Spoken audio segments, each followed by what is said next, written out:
សួស្តីខ្ញុំបាទសម្អាតដារវត្តសូមជម្រាបសួរបងប្អូនជនរួមជាតិពីចម្ងាយថ្ងៃនេះខ្ញុំបាទលើកឡើង2ទៅ3ចំណុចសំខាន់សម្រាប់ចែកជូនបងប្អូនទាំងអស់ស្ដាប់និងទស្សនាតាមគណនី YouTube របស់ខ្ញុំក្តីនិងតាម Facebook ក្តីហើយសូមជម្រាបជូនបងប្អូនថាខ្ញុំនឹងធ្វើការផ្សព្វផ្សាយទៅពីគណនីទៀតដែលគណនីមួយនោះមានឈ្មោះថាសំអាលដារវុធ Internet TV និងមួយទៀតគឺមានន័យថាចក្រាវុធគឺជាឈ្មោះប្អូនប្រុសរបស់ខ្ញុំដែលប្រសង់បានដាក់សម្រាប់ប្អូនប្រុសខ្ញុំកាលពីនៅរស់យ៉ាងណាក៏ដោយចំណុច2ទៅ3ដែលសំខាន់នោះរួមមានទី1ក្រុម ASEAN Observer Team ជាអ្នកសង្កេតការណ៍របស់ ASEAN ទៅដល់ទីតាំងកន្លែងតំបន់ដែលធ្វើការត្រួតពិនិត្យ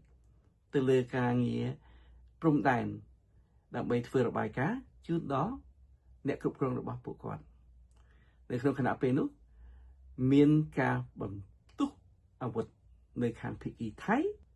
នៅតំបន់ឃុំថ្មដាដែលជាប់ជាមួយខេត្តត្រាតនិងខេត្តពោធិ៍សាត់ដោយសេចក្តីមិនគោរពបទជប់បាញ់របស់ពួកចៅសៀមឈ្លានពានប្រហើនពៀនពៀធ្វើការបំទុះអាវុធខណៈពេលនោះអ្នកទទួលខុសត្រូវក្នុងការដឹកនាំ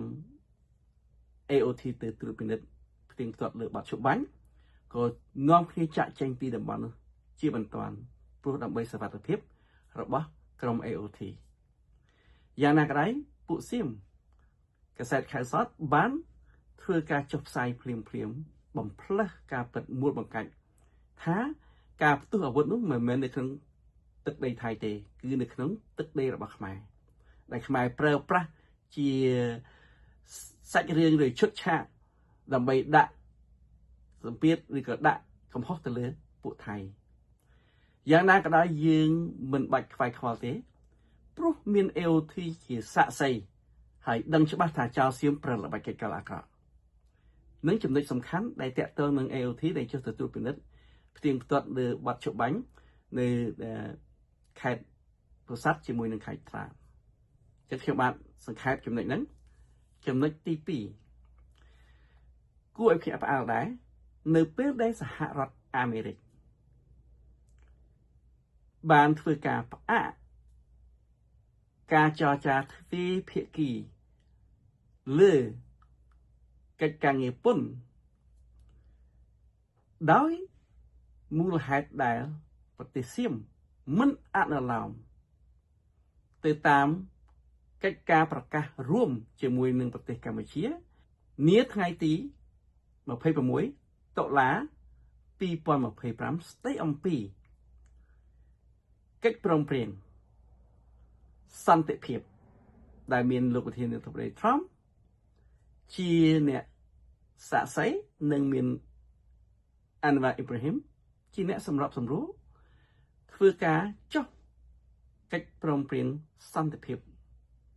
ដែលគេឲ្យឈ្មោះថា Joint Declaration អញ្ចឹងពួកនឹងអត់ comply បាទមិនអនុលោមទៅតាមការព្រមព្រៀងនោះឡើយដូនតាយើងធ្លាប់មានការរងគ្រោះព្រោះតែការអត់ឱនឲ្យពួកចៅសៀមនោះគឺក្រុមតៃដែលមកពីតំបន់យូណានចូលមកដល់ក្នុងទឹកដីអាស៊ីអាគ្នេយ៍នៃអាណាចក្រខ្មែរយ៉ាងណាក៏ដោយយើងសប្បាយចិត្តអរគុណទៅដល់សហរដ្ឋអាមេរិកដែលបានធ្វើការបង្ហាញភាពច្បាស់លាស់ឈរចំហលើសេចក្តីប្រកាសរួមនៅលើកិច្ចការងារសន្តិភាពរវាងខ្មែរនិងសៀមនៅក្នុងនោះកាសែតគេចុះផ្សាយថា US TR suspends tariff with Thailand over joint declaration compliance មានន័យក្នុងជាភាសាខ្មែរថា USTR គឺមានន័យថា United States Trade Representative អ្នកតំណាងពាណិជ្ជកម្មសហរដ្ឋអាមេរិក suspends ផ្អាក tariff with Thailand ផ្អាកការពិភាក្សា ជាមួយនឹងប្រទេសសៀម overjoin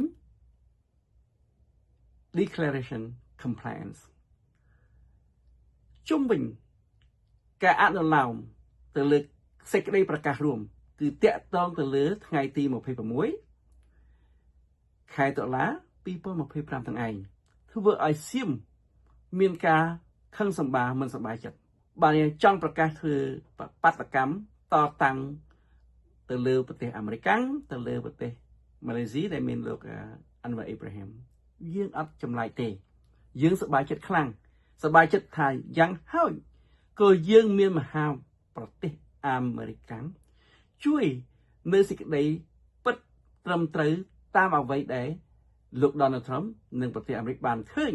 ការបំពានបាត់ឈប់បាញ់របស់ចៅសៀមជាពិសេសប្រទេសម៉ាឡេស៊ីលោកអានវ៉ាគាត់ស្គាល់សៀមច្បាស់មែនតើដឹងតែពួកនឹងក្លែកក្លាច់យើងសប្បាយចិត្តត្រង់ចំណុចសូមស្លេះតទៅរឿងមួយទៀតតាក់ទងអំពីការបោះបង្គោលបណ្ដោះអាសន្នយើងយល់ឃើញថាការបោះបង្គោលបណ្ដោះអាសន្នខ្មែរយើងក៏ឆ្លាតសៀមក៏ឆ្លាតបានយើងដឹងដីយើងសៀមដឹងដីគេយើងដឹងបង្គោលលាក់យើងគេដឹងបង្គោលលាក់គេតែអ្វីដែលជាសំខាន់សូមអ្នកមានកិច្ចការងារផ្នែកព្រំដែនមេត្តាជ្រើសរើសបង្គោលត្រឹមត្រូវដែលអាចធ្វើជាគោលបានព្រោះតាមប្រសាសន៍របស់អ្នកនយោបាយខ្មែរបាននិយាយថាគាត់ស្គាល់បង្គោលខេត្តបន្ទាយមានជ័យយ៉ាងប្រកាសព្រោះគាត់រស់នៅក្នុងតំបន់ហ្នឹង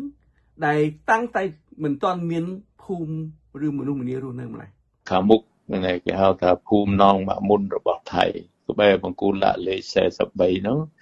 បានរៀបចំបង្កើតជាមូលដ្ឋាននៃចលនាតស៊ូសេរីការជាតិហ្នឹងមកដល់គេផ្សារជាតិថ្មីហើយកន្លែងហ្នឹងវានៅខាងលិចភូមិយាងដង្គមរបស់នៃប្រទេសកម្ពុជាយើងនៅក្នុងឃុំ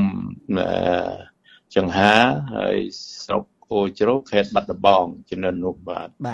ភាគច្រើនគឺដីព្រៃបាទនៅប៉ោយប៉ែតនៅសិតតែព្រៃសិតតែកាមីនសិតតែអីហ្នឹងក៏នោះវានៅតាមបណ្ដោយព្រំដែននោះព្រៃភាគច្រើនប៉ុន្តែទី1ដោយសារពួកខ្ញុំហ្នឹងដែលបង្កើតចលនាតស៊ូវានៅតាមបណ្ដោយព្រំដែននេះម្ដុំហ្នឹងម្ដុំយើងណងច័ន្ទទៅហើយបានទៅណងមកមុនទៅបានទៅ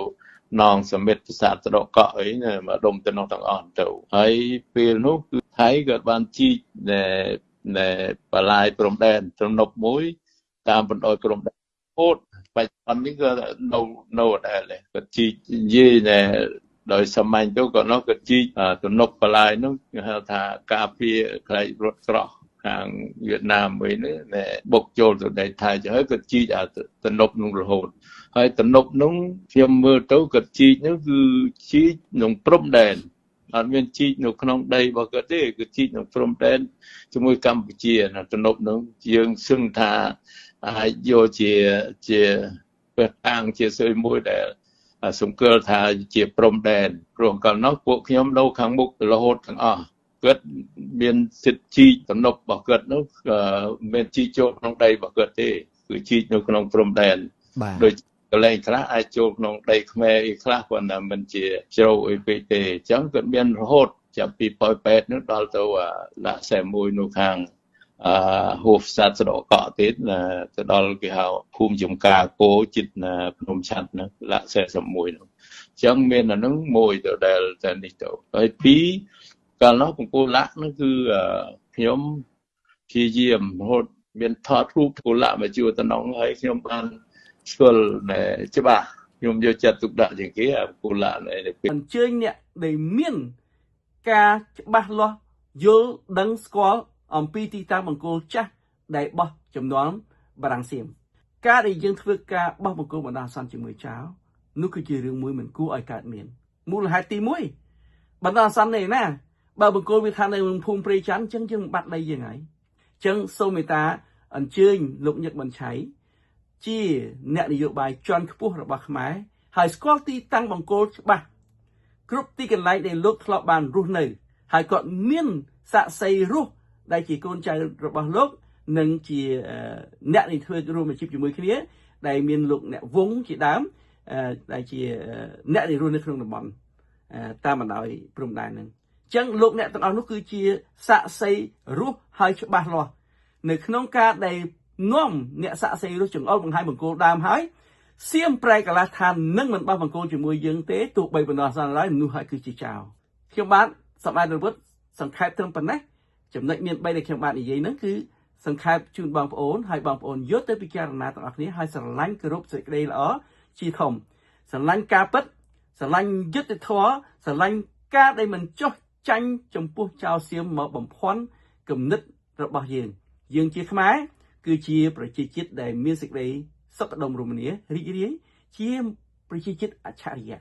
កុំឲ្យចោលមកបំផ្លាញសេចក្តីល្អរបស់យើងខ្ញុំបាទសូមអរគុណសូមអរគុណសូមជម្រាបលា